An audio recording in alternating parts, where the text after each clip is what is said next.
Olá meninas, tudo bom? Salve, salve! Esse vídeo é sobre a Escola de Chicago, da matéria de Economia Política da Faculdade de Direito da URGS. Eu quero pedir, antes de vocês virem esse vídeo, para não se esquecer de preencher o formulário para ajudar a gente com a nossa nota, porque a nossa nota também depende de vocês. Milton Friedman viveu de 1912 a 2006. Ele foi um dos mais importantes e influentes como economistas do século XX. Ele foi fundador da Escola Monetarista de Chicago. Ele também ganhou um prêmio Nobel da Economia e escreveu 2 livros, um deles chamado Capitalismo e Liberdade e o outro Livro para Escolher. Esse livro para escolher acabou virando uma série de teoria das expectativas racionais. E ele rejeitou totalmente a regulamentação dos em termos metodológicos, enfatiza a economia positiva, isto é, estudos empíricos que são baseados no uso de estatísticas, dando menor ênfase à teoria econômica e maior importância à análise estatística de dados. A Escola de Chicago se notabiliza pela sua ampla gama de interesses. Eles dedicam-se desde a estudos até o casamento, da escravidão até a democracia. O termo Escola de Chicago foi concebido na década de 1950 para se referir aos professores que lecionavam no Departamento de Economia da Universidade de Chicago, bem como em áreas acadêmicas relacionadas com a Escola Superior de Administração e a Faculdade de Direito. Eles reuniam-se frequentemente e promoviam discussões que ajudaram a cristalizar uma opinião desse grupo de economistas acerca de assuntos econômicos baseados na teoria dos preços, por exemplo. Mas nem todos os economistas do Departamento de Economia da Universidade de Chicago eram adeptos se por um lado receberam o maior número de prêmios Nobel e medalhas John Bates Clark, por outro, menos da metade dos integrantes do seu departamento de economia comungava muito a teoria das escolas de Chicago.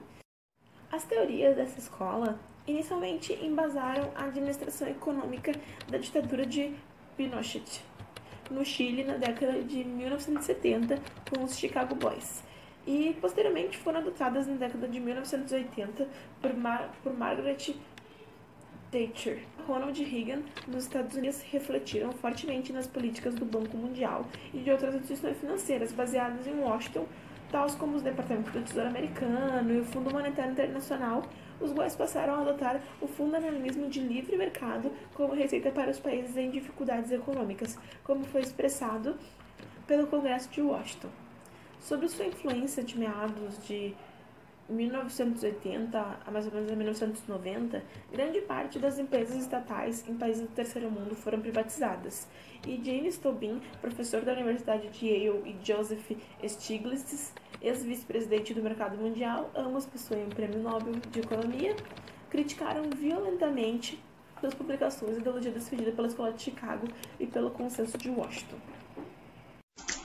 Bom, tudo se inicia quando Milton Friedman finaliza seus estudos e começa a se questionar sobre uma solução dos problemas enfrentados pela sociedade. E essas soluções se davam pelo sistema de competitividade e liberdade absoluta. Em 1935, ele participou do New Deal, que foi uma série de programas do governo do Franklin para conseguir alavancar a economia dos Estados Unidos e tentar reerguer a economia. E ele participou do New Deal com um estudo de consumo familiar. E a partir de sua participação no New Deal, com suas ideias liberais e seus pensamentos econômicos, passaram a ter relevância no setor econômico. E por consequência, em 1941, ele foi chamado para trabalhar no Departamento do Tesouro dos Estados Unidos. Quando em 1946, ele chega para lecionar na Universidade de Chicago, exercendo tamanha influência no setor econômico que foi chamado para ser consultor no Plano Marshall.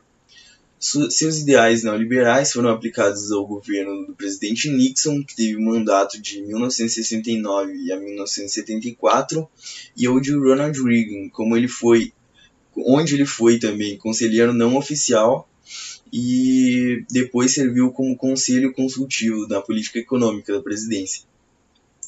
Ele também ganhou uma coluna na revista Newsweek e ele foi conselheiro do Pinochet.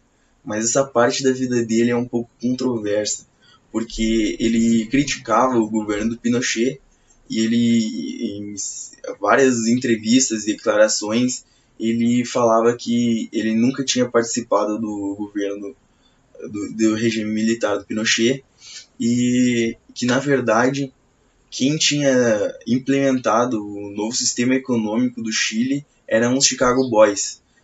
Os Chicago Boys eram pessoas que haviam passado pela Universidade de Chicago, mais precisamente pelo setor da economia, e que, segundo eles, segundo o Milton Friedman, eles tinham feito um papel excelente e que, se ele podia receber o crédito pelo que eles fizeram, ele teria um maior orgulho de receber esse crédito, porque ele viu que esse sistema econômico estava dando certo e, nas próprias palavras dele, estava dando tão certo que eles puderam acabar com a junta militar e implementaram um novo governo democrático baseado no... Friedman defendia a não intervenção do Estado, ou a mínima intervenção do Estado, este sendo um dos principais fundamentos do neoliberalismo.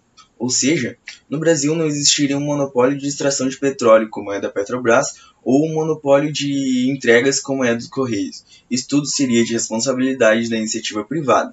Ele também defende que uma redução na política de impostos, ou seja, uma mínima taxação. Outros ideais que Friedman defendia seriam o do capitalismo competitivo e a de livre mercado, onde os agentes econômicos agem de forma livre, com uma mínima intervenção do Estado, apenas respeitando a propriedade privada, e ninguém poderia ser forçado a trabalhar para terceiros. Nesse sistema, Friedman diz que só os melhores empresários seriam os que continuariam no mercado, pois são os que sabem se ajustar e se adaptar com a concorrência, e não os que buscam o governo para criar taxas ou algumas restrições contra os concorrentes. Friedman também defendia que não existe solução para a pobreza, que não existe sistema econômico perfeito que erradicaria completamente a pobreza, mas sim que existe um sistema de livre mercado, que é o de melhor arranjo, na opinião dele, que poderia possibilitar que os pobres melhorassem de vida. Bom, meu nome é Ariadne e eu vou falar sobre alguns tópicos do trabalho. Para começar, eu vou falar quem se beneficiou ou procurou beneficiar com a teoria de Milton Friedman. Ele defendeu que a sociedade não deveria ser dependente do Estado. Ele defendia que houvesse uma sociedade sem a intervenção do Estado. Ao contrário da teoria keynesiana, que defendia que tinha que ter intervenção do Estado na economia.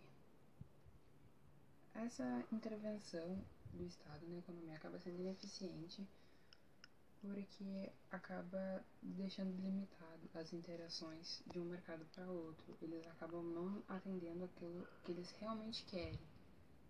Acaba sendo tudo muito limitado. O Keynes dizia uma frase muito importante, se você colocar o governo federal para gerir o estado do Saara, o deserto do Saara, em 5 anos haverá escassez de areia. Ou seja, tudo aquilo que o Estado tentava administrar, ele destruía por completo, ele não conseguia administrar aquilo a seu benefício. Outra coisa também que eu vou falar, essa teoria foi válida, útil ou utilizável na época, ou utilizada na época. Nos anos 70, ele ganhou o prêmio Nobel. Não. Vai. Essa teoria foi válida, útil ou utilizável na época. Na verdade, nos anos 60, que foi logo quando ele iniciou a carreira, que ele se formou, ninguém conseguiu compreender ao certo o que ele queria. Mas nos anos 70, que foi logo após que ele ganhou o prêmio Nobel, as pessoas começaram a entender qual era o fundamento dessa teoria dele. Esse prêmio Nobel que ele ganhou fez com que ele conseguisse atrair mais o entendimento das correntes neoliberalistas, que também defendiam a intervenção do Estado na economia, e com isso, com essa não intervenção do Estado, pudesse ter um crescimento social e econômico de um país. Uma coisa também importante que é bom destacar, que fez com que ele ganhasse o prêmio, foi que ele foi consultor do Prêmio Marshall durante a presidência do Richard Nixon em 1969 a 1974, e também ele foi conselheiro do governo chileno do general Pinochet, entre outras coisas. Outro tópico também que eu vou falar é quais dogmas tornaram-se contribuições duradouras. Ele foi uma das poucas pessoas que defendia que o Estado era o grande culpado pela alta da inflação. E todo o plano dele econômico é de grande importância, como o capitalismo competitivo, o livre mercado e a livre concorrência. Mas o que mais acabou sendo forte foi o capitalismo competitivo. Porque se tu for parar para pensar hoje, os mercados eles competem entre si para ver quem cresce mais e ganha mais dinheiro. Quero explicar para vocês a visão do Milton Friedman sobre a crise de 29, no caso a Grande Depressão. Ele dizia que nunca teria havido a Grande Depressão se não fosse pelo Banco Central, o Fed no caso, o Banco Central americano. Ele acreditava que o Estado tinha sido o próprio criador da crise e que a crise se agravou pela inabilidade do banco em ser um emprestador de última instância. No caso, ele dizia isso porque durante a crise o banco tirou de circulação, o banco fez uma contração de dinheiro, ao invés de, e na opinião dele, o banco deveria ter aumentado a produção, aumentado a quantidade de papel moeda em circulação. Ele também dava como opção, tava muito bom. Vai, pode ir, continua, depois ela corta.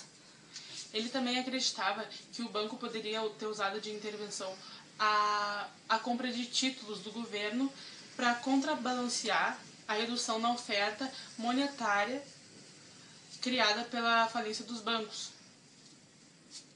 E não ter feito nada durante a falência dos bancos e não ter servido de suporte, entendeu? Pode cortar essa parte. A corrente liberal do Friedman buscava o controle da emissão de moedas como condição necessária e determinante para minimizar a inflação e conseguir assim um crescimento econômico. Fala, time firme. Aqui eu vou apresentar para vocês alguns tópicos, né, bem válidos e que foram bem duradouros na concepção do Friedman, né? Dentre eles se destacam, por exemplo, a teoria da função do consumo, né? A teoria monetária, a própria demanda por moeda, a teoria quantitativa moderna da moeda, entre outros tópicos, como por exemplo a curva vertical de Phillips, né? Que é posta a longo prazo, diferente da curva dele, que a curto prazo ela segue uma regra exponencial, né? Então isso a gente vai expor assim da forma mais clara possível, que fique para bom entendimento. Partindo ali do pressuposto da teoria da função do consumo, o que o Friedman diz pra gente? Ele apresenta uma visão nova para a relação entre renda e consumo, até porque sempre se defendia que qualquer aumento no rendimento dos indivíduos teria como base resultante uma alta imediata do consumo, e sendo assim, da demanda como um todo. O próprio Milton ele tinha uma visão diferente disso tudo, porque para ele o rendimento ele é resultado de dois componentes. Um deles é permanente e o outro deles ele é transitório, temporário, ou seja, aquele permanente é dado como salário ou renda de um imóvel que o indivíduo espera receber periodicamente. E o outro temporário é aquele relacionado a ganhos esporádicos, por exemplo, como um bônus. Assim, a gente entende que o grau de consumo das pessoas ele se baseia, ou no caso se baseava, apenas na parcela de renda em que elas consideravam como estável ou de longo prazo, e assim elas gastariam um valor constante de sua renda permanente e poupariam a maior parte de sua renda transitória. A gente vê como exemplo assim, um funcionário que recebe R$2.000 no mês. O seu consumo, levando em conta que seja 1.000, ele seria baseado nesse valor, porque ele espera continuar recebendo essa remuneração periodicamente. caso esse trabalhador receba em certo período 50 mil em uma aplicação financeira, ele já não consome mais intensamente nesse período. Por quê? Essa remuneração temporária ela vai ser diminuída, né, dissolvida ao longo do prazo. E o trabalhador ele vai passar a gastar, por exemplo, R$ 1.500 por mês de agora em diante. Assim, uma alta remuneração comparada àquele salário do indivíduo, ela resulta em uma pequena variação nos seus gastos. É mantido um padrão de vida bastante constante, mesmo que os rendimentos eles variem consideravelmente em certos períodos. Essa colocação ela foi de extrema importância para a época, porque ela afrouxou, né? Ela abriu espaço na relação entre consumo e renda e permitiu aos economistas em si tomarem decisões mais precisas nesse sentido. Por exemplo, na teoria monetária, de acordo com Friedman, essa teoria ela dá ênfase no papel da política monetária para a estabilidade macroeconômica de uma economia de mercado por meio de instrumentos como alteração na oferta de moeda e de outros meios de pagamentos.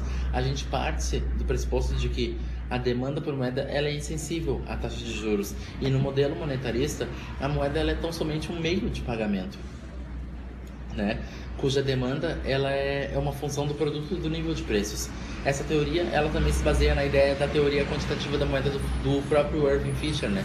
Ao entender que existe um descompasso entre a oferta nominal e o produto, que resulta na variação do próprio nível de preços, né? Por exemplo, a demanda por moeda, na concepção do Friedman, por exemplo, nas famílias a moeda ela é um ativo como outro qualquer, e para as firmas a moeda ela é um bem de capital. Os gostos e preferências de quem detém a riqueza, né, nas suas formas diversas e diferentes tipos de formas de riqueza, elas influenciam sim no comportamento da função da demanda por moeda. A demanda por moeda ela pode ser abordada semelhante à demanda por bens de consumo. É uma correlação assim simples. Por quê? Mas aí mora uma pequena diferença que consiste entre a riqueza e não a renda. Isso constitui a restrição orçamentária. Além disso, a moeda ela é um ativo em que os indivíduos retêm para compor a sua própria carteira de títulos naquele serviço que eles produzem, né? Por exemplo, para as empresas ela é um bem de capital, como outro qualquer utilizado no processo produtivo. Assim, a teoria da demanda por moeda ela é um tópico especial da própria teoria do capital. Já na teoria quantitativa moderna da moeda, o Friedman ele nos deixa claro que ele sempre defende que a oferta de moeda é o principal determinante das variações do produto nominal. Ele procura expor que a sua reformulação da teoria quantitativa da moeda ela foi além daquilo que a interpretação do Keynes dizia, e ela toma por semelhança o método de esclarecimento dos neoclássicos. Ela trata-se muito mais de uma demanda, né, de uma teoria de determinação do nível de preços e da renda nominal. Na visão desse economista, essa teoria quantitativa da moeda, ela estabelece que é a quantidade real de moeda, muito mais que a quantidade nominal de moeda que realmente importa para os agentes econômicos. Ou seja, em qualquer situação, esses agentes eles querem reter uma bem definida quantidade real de moeda. Ele ainda diz, em uma das suas obras publicadas, que as pessoas elas tendem extraordinariamente ser obstinadas a respeito da quantidade real de dinheiro em que elas desejam ter em seu poder, e elas estão pouco dispostas, né, a aceitar uma quantidade diferente, a menos que tenham reais incentivos para isso. O que isso quer dizer? Isso na verdade é a mais pura verdade, e não só no tempo quanto no espaço, porque mais ainda além disso, né, que consideramos os números como se apresentam, eles são reveladores marcantes de uma própria uniformidade.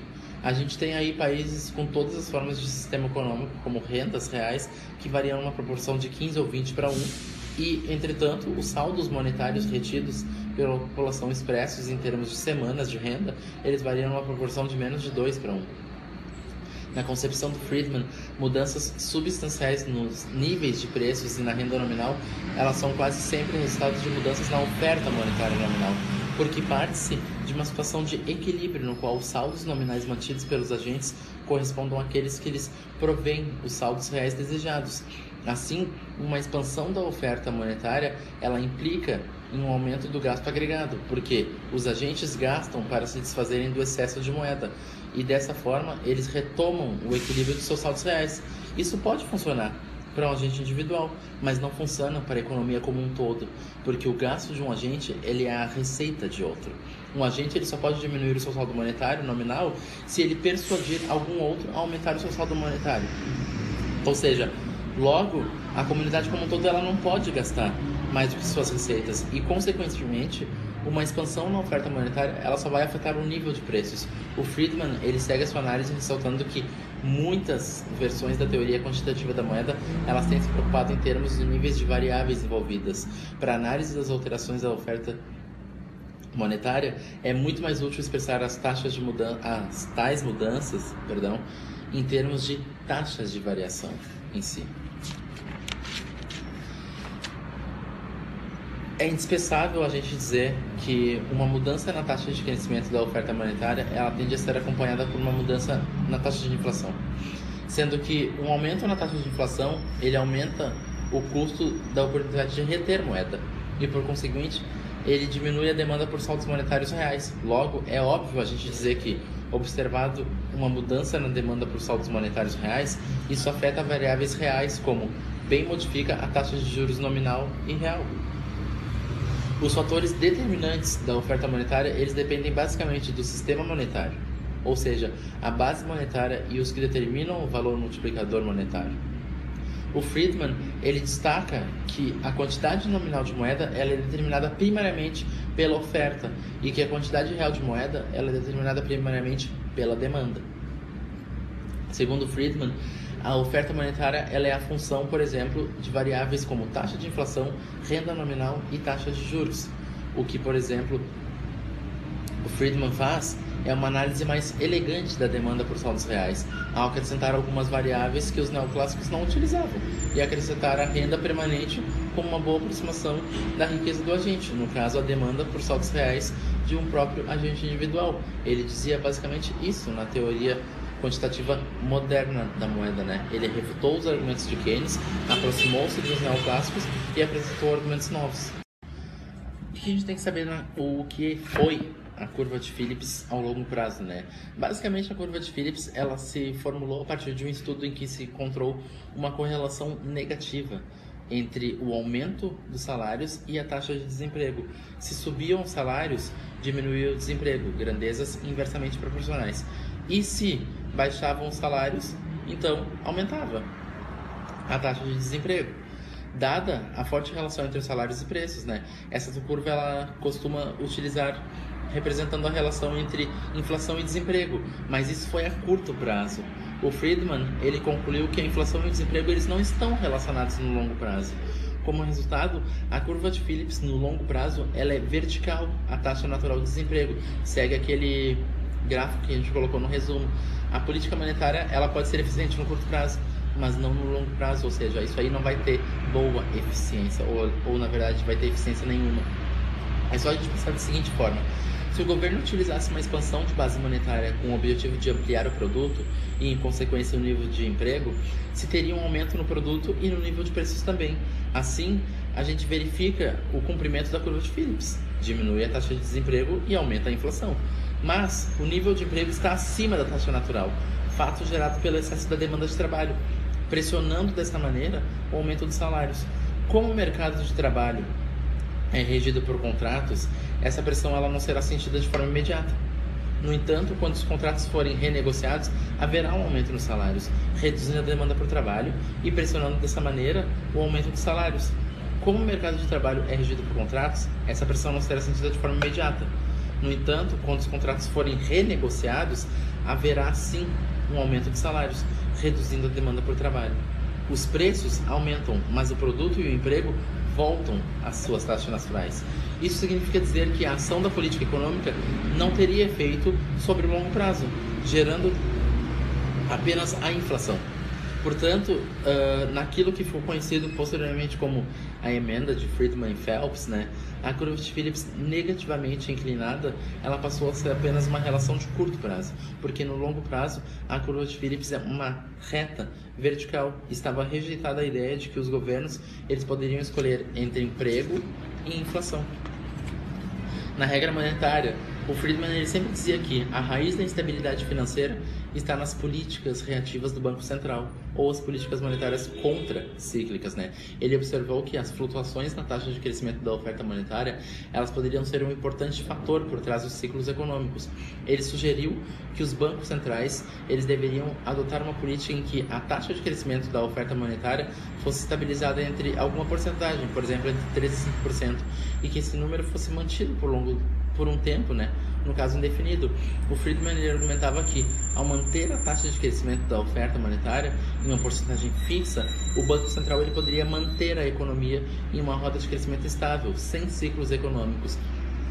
Mas, por exemplo, uma pergunta que surge: a teoria diz que a oferta monetária deveria crescer constantemente ou ela deveria crescer ao passo do crescimento econômico?